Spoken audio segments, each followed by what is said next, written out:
Hi, welcome back to the workshop for episode 27 of the Rickenbacker Styley 620 12-string build. And in this episode, I'm going to scrape the binding down that we put on last week and hopefully get that disaster on the lower horn fixed. And also make sure you stick around till the end because I've had a whole new load of parts delivered, and later on I'll be doing the first mock-up of this guitar, so we'll finally get to see what it's going to look like. Okay, so we got the binding on last time and it all went very, very well, apart from the obvious mishap that we had on this corner on the lower horn, which potentially could be an issue. And as you can see here, there is like a slightly dark line running through it where it's joined. However, I'm pretty sure I can make that look a little bit better.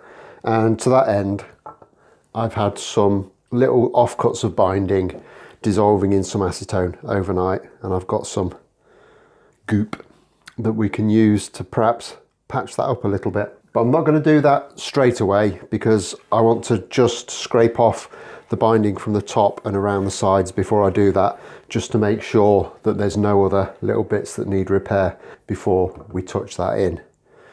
And realistically, it's a very straightforward process. We'll just get this on some bench cookies, and I'm just going to take a utility knife blade and just work my way around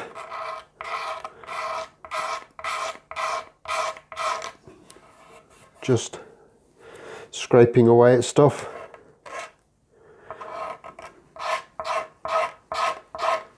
And getting everything down level.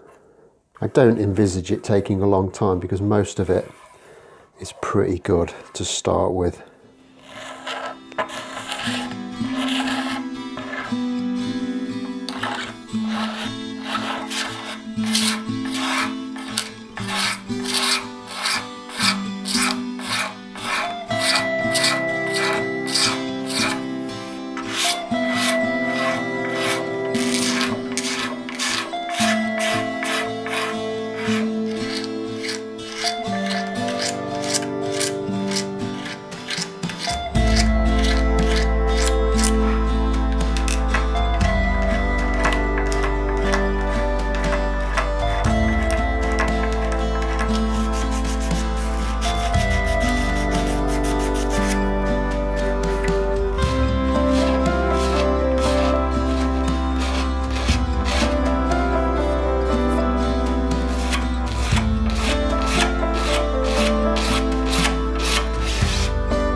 Okay, so that's everything scraped off, and it's actually really difficult to see this against the maple, which is actually a good sign because it means I've got decent joints if I'm not able to see the difference between the wood and the binding.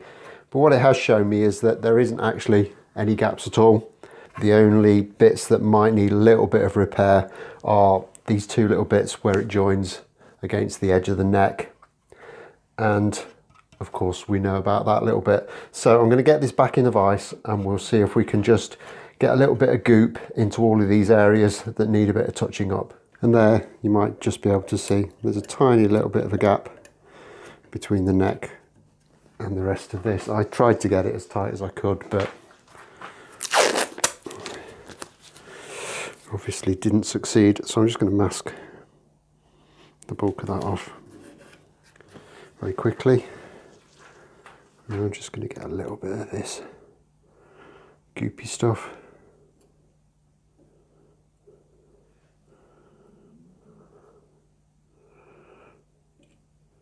And just get that into that little gap.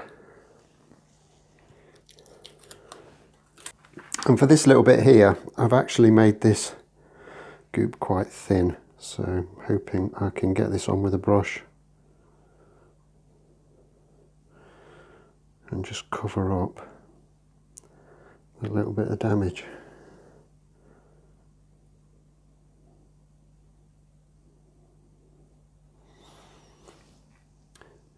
Now this might actually look a little bit lighter than the binding, but I think it's because it's got a lot of acetone in it, so that's just lightening the shade up ever so slightly. But I'm hoping that once that acetone evaporates out of there, it will come back to the colour it should be. But to be honest, there's going to be so little of it, it probably won't show up anyway. Right, so I'm just going to leave those two little bits for a couple of hours to cure up, and then we'll see about getting them blended in. And that's been left actually overnight, so it's good and dry now, and hopefully you can see that has totally and completely hidden that little mark that was there. So I'm quite happy to call that a good save from what was quite a bad situation a couple of days ago. So yeah, happy with that. There's just a little bit of cleanup work to do, but not much. I didn't really put that much material on, so I'm sure that's going to be fine. And there's just, again, tiny little bit of cleanup work to do here. But that won't be much more than a couple of seconds work with a knife blade. So we'll get those two little bits out of the way, and that's the binding pretty much done.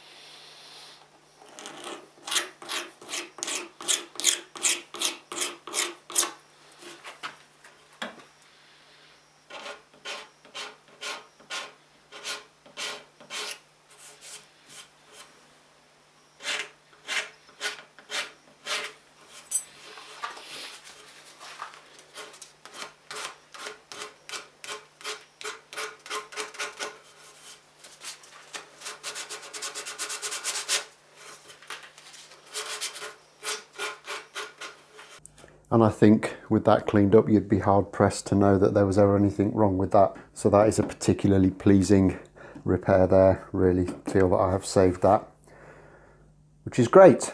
And that only leaves the join on the other horn back here to look at. So I'll try and get this set up so we can get a better shot of it.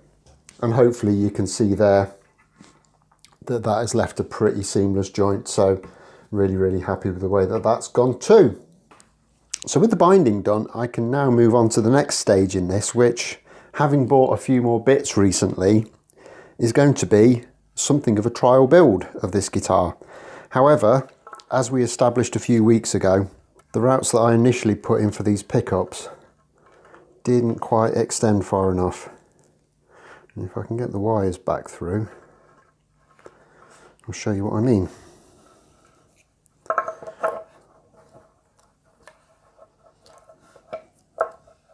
Because it really doesn't matter which way I put the pickup in, the wire fouls the route, meaning I can't get the pickup down to where I need to be. I need this section of the pickup to kind of move to that mark there, so I'm kind of about 3 or 4 mil off there. So what I'm going to do is break out the template again, and I'm just going to try and position it as accurately as I can and just extend those routes about another, I think they actually need to be about 4 millimeters. So kind of about to there. We might have to do this more than once and sneak up on it. And then once we've got those pickups fitting properly, we can do the trial build and see how it all goes together.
Okay, so with those pickups properly fitted, a few bits that I've accumulated to go towards this build. So I've got the double jack socket plate that will go on somewhere around there. I'm not quite sure where, but we can work that out at a later date.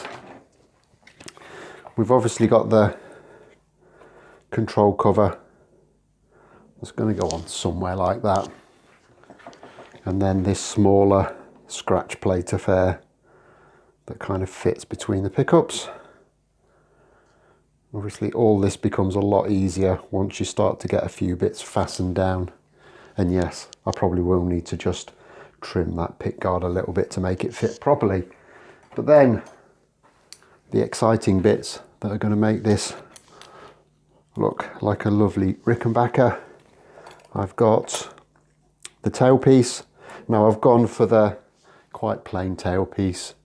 I think the R1s are a little bit too fancy, and also it's not a Rickenbacker. I'm not going to try and make it look exactly like a Rickenbacker. It can't not look like a Rickenbacker, but I'm not going to make it claim to be anything it isn't.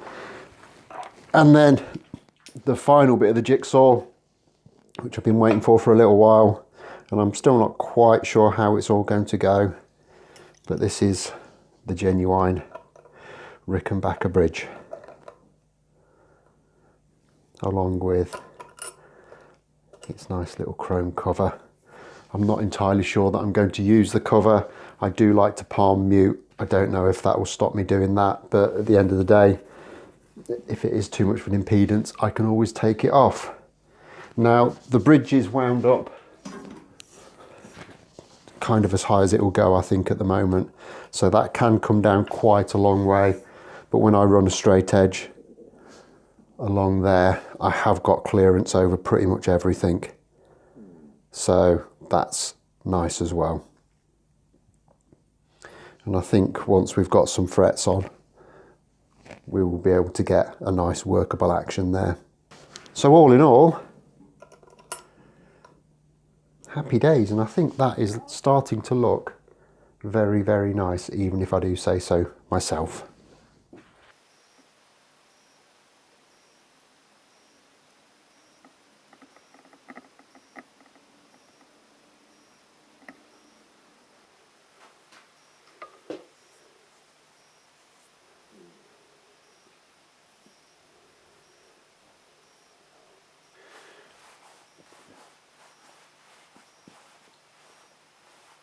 And I am really, really pleased with the way that this has come together. I think this is starting to look absolutely mint. I'm especially pleased that we've been able to fix that disaster. And I think it does go to show that when you embark on a project like this, things aren't always going to go to plan, but you needn't despair.